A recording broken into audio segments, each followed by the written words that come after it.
চুপচাপ থাকলেই যে সব কিছু মেনে নিতে হবে এমনটা নয়। তো বিষয়টা এরকম হয়ে গেছে। তো যে কোনো জায়গায় আপনি যত চুপচাপ থাকবেন তত মানুষ আপনাকে পেয়ে বসবে।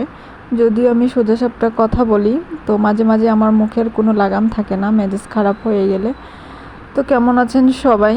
তো মনের কথাগুলো বলতে চলে আসলাম। মাঝে মাঝে আসলে কারোর সাথে শেয়ার করতে পারি না, তো ভিডিও ক্লিপসের মাধ্যমে একটু ভয়েস দিয়ে শেয়ার করার চেষ্টা করি।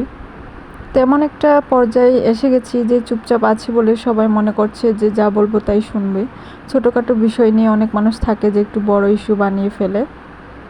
তো যাই হোক, ওইটা নিয়ে ব্যাপার না।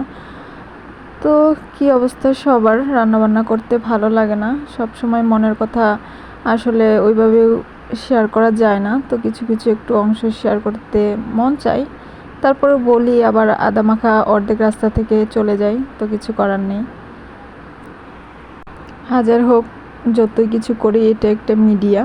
তো মিডিয়ার সামনে তো সব কিছু বলাও যায় না।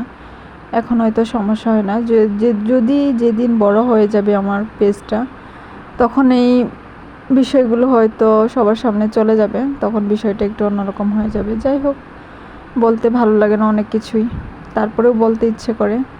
এটাই হয়তো জীবন। বলতে যেও মাঝে মাঝে বাধা দিয়ে দেয়, বলা যাবে না, কিন্তু বুকে ফেটে যাচ্ছে, বলবো বলবো কিন্তু বলা হয় না। তো এরকম অনেক মেয়েরাই আছে, ছেলেরা আছে, সবাই মানে ছেলে মেয়ে উভয়ই এরকম হয়ে যায়, কিছু করার নেই। তার মধ্যে তো আছেই লাইফ নিয়ে ডিপ্রেশন, কখন কি করব না করব।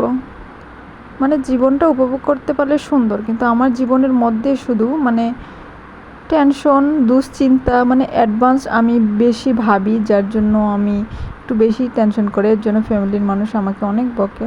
তো ভালো থাকবেন সবাই।